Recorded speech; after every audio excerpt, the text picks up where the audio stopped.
There is something your church will never put in a bulletin announcement. It will not make the prayer request list.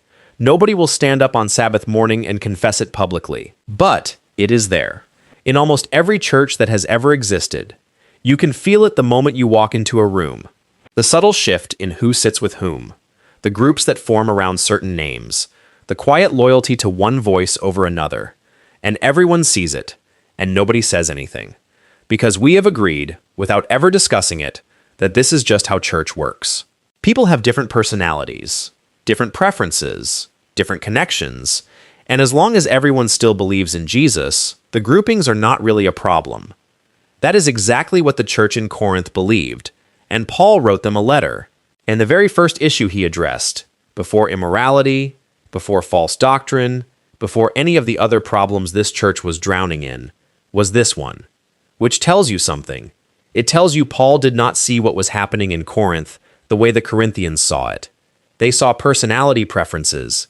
He saw a spiritual emergency.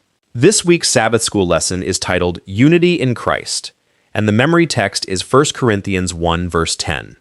I appeal to you, brothers, by the name of our Lord Jesus Christ, that all of you agree, and that there be no divisions among you, but that you be united in the same mind and the same judgment. That verse sounds straightforward, but once you look at the Greek underneath it, once you see the actual words Paul chose and where he used them elsewhere, the weight of what he is saying becomes almost unbearable. Let us start where the problem started. In Corinth. Corinth was not a struggling church. These were not nominal believers hanging on by a thread of inherited religion. They were spirit-filled, baptized, genuinely converted. Paul himself had planted this church and spent 18 months teaching them. They had spiritual gifts. They celebrated the Lord's Supper. They knew the Scriptures. And they had divided themselves into competing factions so deeply entrenched that the divisions were showing up in lawsuits against each other in secular courts. 1 Corinthians 1:12 gives us the specific lines of division. Some were saying, I belong to Paul. Others were saying, I belong to Apollos. Others claimed Peter. And some, perhaps most self-righteously of all, were saying, I belong to Christ, as if the others did not. 4 factions, 1 church, all of them baptized in the same name, all of them eating at the same table, and none of them willing to sit down and actually be one. Paul responds with 3 questions. And these are not gentle pastoral questions. They are surgical. Is Christ divided? Was Paul crucified for you?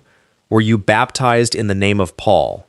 3 questions, each one more devastating than the last, because each one exposes the logical absurdity of what the Corinthians were doing. You cannot claim allegiance to Christ while dividing the body of Christ around someone who is not Christ. You cannot say, I belong to Paul, in the same breath you say, Paul died for me. Paul did not die for you. Only one person did.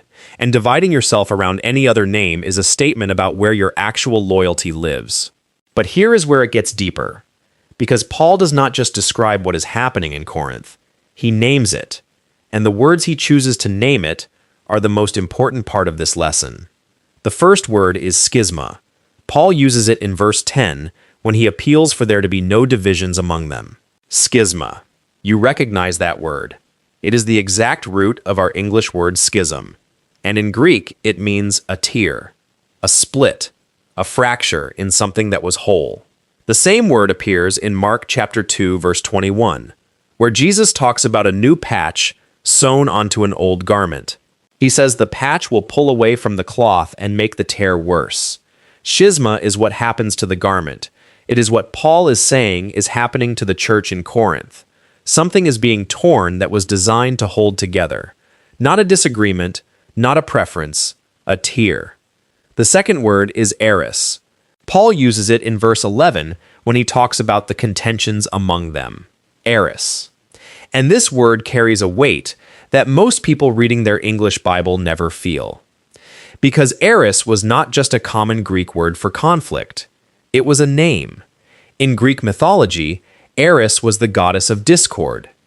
She was the one who threw a golden apple inscribed with the words for the fairest into a gathering of the gods and stood back to watch the fighting begin.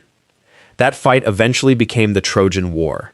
Thousands dead, a civilization broken, all because one being decided to introduce division and walk away.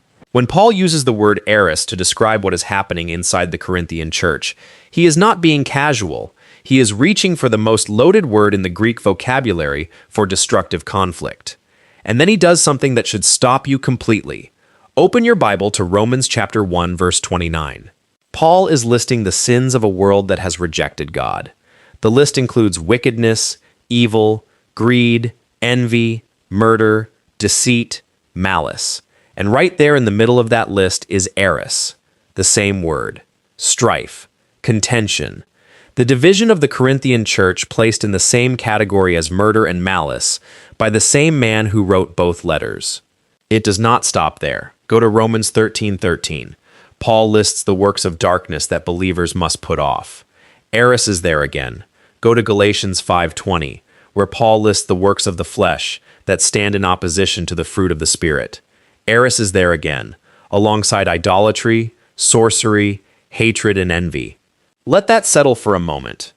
The thing you have been calling a personality conflict. The thing the church bulletin will never address. The thing everyone sees and nobody names. Paul put it in the same list as murder. Not because conflict and murder are the same act, but because they come from the same root. And left untreated, they move in the same direction. Now look at the word Paul uses for the solution, because this is the moment the whole lesson turns. 1 Corinthians 1:10. That you be united. The Greek verb behind that word united is katartizo. And katartizo does not mean achieve unity. It does not mean negotiate a compromise. It means to restore something to its proper condition. To put back together what was broken. To mend what was torn. The same word appears in Matthew chapter 4, verse 21. James and John in their boat mending their fishing nets. Katartizo. The nets had been torn by the sea and the catch, and they were being carefully, methodically restored to their original whole condition so they could hold the next catch. The same word appears in Galatians 6:1. If someone is caught in a sin, you who are spiritual should restore him gently. Katartizo. Restore, not fix, not repair as if it were a broken machine. Restore as if it were a living thing that belongs in a different condition than the one it is currently in. Paul is not asking the Corinthians to create something new. He is asking them to be restored to what they were always designed to be. The tear did not define them. The whole cloth did. And the question katartizo puts on the table is not how do we get along better, it is what are we being restored toward? What is the condition we are supposed to return to? And the answer to that question is in the same verse. United in the same mind and the same judgment. The Greek word for mind here is nous, the direction of thinking, the fundamental orientation of how someone processes the world, and the word for judgment is nome, purpose, core intention. Paul is not asking everyone in Corinth to agree on every secondary question. He is not calling for uniformity of opinion or preference or style. He is asking them to share the same fundamental direction, the same core purpose, the same center. And here is the revelation this entire lesson is building toward. Every clique in the history of the church has formed because something other than Christ moved into the center. A personality, a style, a tradition, a preference, a name. And the moment any of those things become the center, division is not a risk, it is a guarantee. Because every substitute center will always leave some people inside and some people outside. Only one center is wide enough to hold everyone who belongs to Christ, and that center is Christ himself. This is what Paul means when he asks, is Christ divided? He is not asking a rhetorical question about theology. He is exposing the logical impossibility of what the Corinthians are doing. You cannot divide yourself around Paul and Apollos and simultaneously be centered on the undivided Christ. The centering and the dividing are contradictions. You have to choose one. In 1 Corinthians 3:1-4, Paul makes the diagnosis explicit. He calls the Corinthians carnal, spiritual infants, and notice what he points to as the evidence of their immaturity. Not their doctrine, not their practice, their divisions. The very fact that they were saying, I am of Paul and I am of Apollos, was itself the proof that they had not grown up. Mature believers do not organize their spiritual identity around human leaders. Mature believers know that the leaders are servants. The center is Christ. 1 Corinthians 4 verses 1 through 2 defines what human leaders are actually supposed to be. Servants of Christ.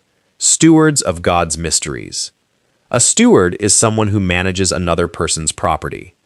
Everything a Christian leader has, every gift, every platform, every influence, belongs to the one who entrusted it to them.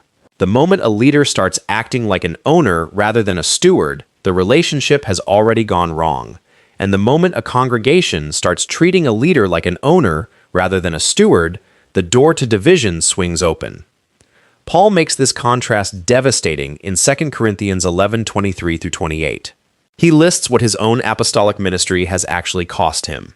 Beaten with rods 3 times, stoned once and left for dead, shipwrecked 3 times, a night and a day adrift in the open sea, in danger from rivers, from robbers, from his own people, from Gentiles, in the city, in the wilderness, at sea, from false brothers, without sleep, without food, cold, naked.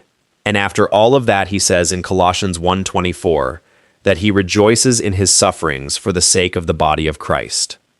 Hold that picture next to the Corinthian factions, people claiming I belong to Paul, as if Paul were a brand to be loyal to, a name to rally around, a personality to be associated with. And Paul himself is in a prison somewhere, shipwrecked, beaten, cold, saying he is a servant and a steward, and that suffering is the mark of genuine apostolic ministry.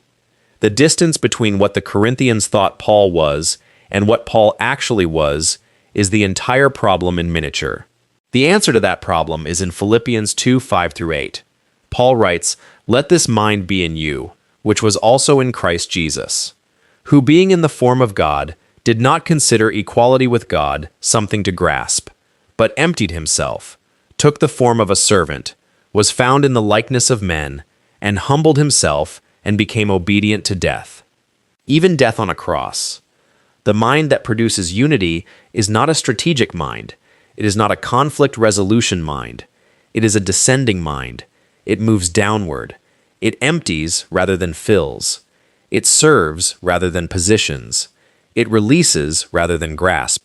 The Corinthian factions were formed by ascending minds, minds that competed for the best position, the most respected affiliation, the highest social standing within the community of believers. And the only antidote to an ascending mind is the mind of Christ, which moved in exactly the opposite direction and went all the way to the bottom voluntarily. You cannot hold the mind of Christ and simultaneously be building a faction around a human name. The two movements are opposites. One descends, the other climbs.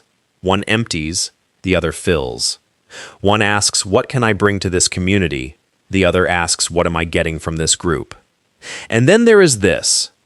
On the night before the cross, the night of the Last Supper, the night when Jesus broke bread and poured wine, and told the disciples he was about to be betrayed and killed, he prayed, John 17:21 through 23, that they all may be one, as you, Father, are in me, and I in you, that they also may be one in us, so that the world may believe that you sent me, that they may be one, so that the world may believe. The unity of the church is not an internal matter. It is not a housekeeping issue. It is not a preference to be achieved when convenient. According to Jesus himself, the unity of the body of Christ is the primary evidence the world has that God sent his Son. When the church is genuinely one, the world sees something it cannot explain by any natural means. A group of people from different backgrounds, different temperaments, different preferences, different histories, held together by a center that is not of this world. That is a miracle, and miracles create faith. And when the church is divided, factioned, organized around personalities and preferences and competing loyalties, the world sees something it can explain entirely. It sees what every other human organization looks like: groups, cliques, competition, hierarchy, power, and it has no reason to believe anything supernatural is happening here. The schisma in Corinth was not just tearing the church apart. It was silencing the church's most powerful argument for the truth of the gospel. So here is the question this lesson leaves on the table. Not does your church have divisions? It does. Every church does. The question is, what is at the center? Because the center determines everything else. A center built on a personality will always produce factions when the personality disappoints. A center built on a tradition will always produce factions when the tradition is challenged. A center built on a preferred style will always produce factions when the style changes. Only one center holds. Only one center is wide enough that every person who belongs to Christ can stand on it equally. Only one center makes the ground perfectly level and the competition for position permanently pointless. That center is not a program. You cannot katartizo your way back to unity through a church workshop or a conflict resolution committee. Katartizo happens when the center is restored, when Christ himself is returned to the place where only Christ belongs. When the community stops gathering around names and starts gathering around the one name that was spoken over all of them at baptism. When the question changes from who do you follow to who was crucified for you. Paul asked that question 2,000 years ago in a letter to a divided church in a sophisticated city. Is Christ divided? Was Paul crucified for you? Were you baptized in the name of Paul? He is still asking it, and the church is still answering with its factions. If this week's lesson is landing differently than you expected, if you are seeing the division problem in a new way, that is exactly what this channel exists to do. Subscribe and join us every week as we go this deep into the Sabbath school lesson and the scriptures that are asking more of us than we first realized. Leave a comment below with one thing that shifted for you, and share this with someone in your study group who needs to hear it. God bless you.